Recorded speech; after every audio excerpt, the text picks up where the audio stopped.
Hi friends, welcome back to my channel. ഇന്ന് ഇവിടെ കാണിക്കുന്നത് ഒരു അടിപൊളി ടേസ്റ്റുള്ള വളരെ പെട്ടെന്ന് തയ്യാറാക്കാവുന്നതുമായ ഒരു മാങ്ങാച്ചാറിൻ്റെ റെസിപ്പിയാണ്. അപ്പോൾ അതിനായിട്ട് ഞാൻ 1 കിലോ വരുന്ന മാങ്ങയാണ് എടുത്തിട്ടുള്ളത്. മാങ്ങ ഇതുപോലെ ചെറിയ പീസുകളാക്കി എടുക്കണം. ഇതിപ്പോൾ കഴുകി വൃത്തിയാക്കി എടുത്തിട്ടുള്ളതാണ്. ഇപ്പോൾ എല്ലാം കട്ട് ചെയ്തെടുത്തിട്ടുണ്ട്. ഇനി ഇതിലേക്ക് അച്ചാർ പൊടിയാണ് ഇട്ട് കൊടുക്കുന്നത്. അപ്പോൾ അച്ചാർ പൊടി ഒരു പാക്കറ്റ് 100 ഗ്രാമിൻ്റെ അച്ചാർ പൊടിയാണ് ഞാൻ എടുത്തിട്ടുള്ളത്. അതിൽ നിന്ന് ഒരു 1/4 ഭാഗമാണ് ഞാൻ ഇട്ട് കൊടുക്കുന്നത്. ഇനി ഒരു 3 ടേബിൾ സ്പൂൺ ഉപ്പും കൂടി ഇട്ട് കൊടുക്കാം. എന്നിട്ട് എല്ലാം കൂടി നന്നായിട്ട് തന്നെ മിക്സ് ചെയ്തെടുക്കണം.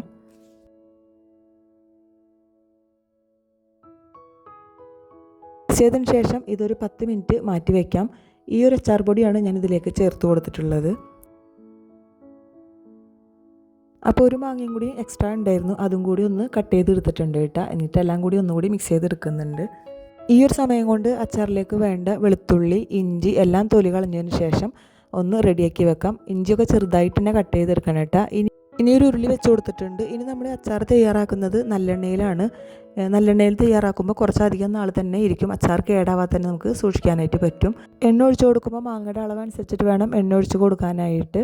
ഇപ്പോൾ 1/2 കപ്പോളം വരുന്ന എണ്ണ ഞാൻ ഒഴിച്ച് കൊടുത്തിട്ടുണ്ട്. ഇനി അതിലേക്ക് 2 ടീസ്പൂണ് കടുക് ഇട്ട് കൊടുത്തിട്ടുണ്ട്. കടുകൊന്ന് പൊട്ടി വരുമ്പോൾ 2 ടീസ്പൂൺ തന്നെ ഉലുവ കൂടി ഇട്ട് കൊടുക്കാം. ഇനി ഇതിലേക്ക് ഇഞ്ചി, പച്ചമുളക്, വെളുത്തുള്ളി, കറിവേപ്പില ഇതും കൂടിയാണ് ഇട്ട് കൊടുക്കേണ്ടത്. അപ്പോൾ ഞാനിവിടെ 3 ഉണ്ട വെളുത്തുള്ളിയാണ് എടുത്തിട്ടുള്ളത്. അപ്പോൾ അത് തൊലി കളഞ്ഞെടുത്തിട്ടുണ്ട്. ഇഞ്ചി 2 ഇഞ്ചോളം വരുന്ന ഒരളവിലാണ് ഞാൻ എടുത്തിട്ടുള്ളത്. ആ ഇഞ്ചി ഒന്ന് ചെറുതായിട്ട് തന്നെ കട്ട് ചെയ്തെടുത്തിട്ടുണ്ട്. പിന്നെ ഒരു 3 or 4 പച്ചമുളക് ഇട്ട് കൊടുക്കാം. പച്ചമുളക് ഇട്ട് കൊടുക്കുമ്പോൾ ഓരോരുത്തരെ എരിവിനനുസരിച്ചിട്ടൊക്കെ ഇട്ട് കൊടുത്താൽ മതി. പിന്നെ കറിവേപ്പിലയും കൂടി ഇട്ട് കൊടുക്കാം. ഇനി ഇതെല്ലാം ഒന്ന് മൂപ്പിച്ചെടുക്കണം.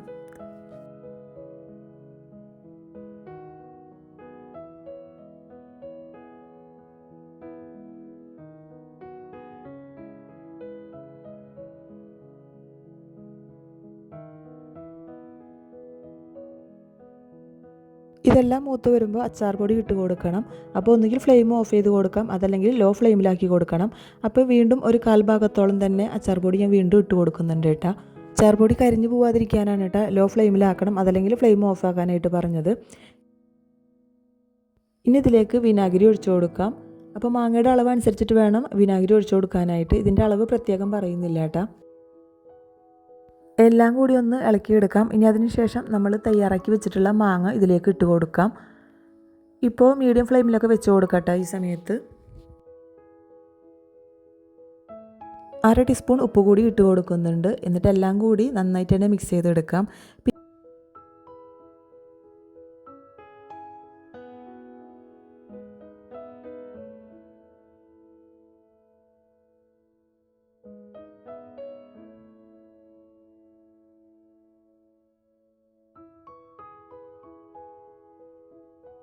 ഇതിലേക്ക് 3/4 ടീസ്പൂൺ വരുന്ന കായപ്പൊടി കൂടി ഇട്ട് കൊടുത്തിട്ട് വേണ്ട നന്നായിട്ടൊന്ന് മിക്സ് ചെയ്തെടുക്കാനായിട്ട്. അപ്പോൾ ആ കായപ്പൊടി ഇടുന്ന വീഡിയോ ഇതിൽ പെട്ടിട്ടില്ല.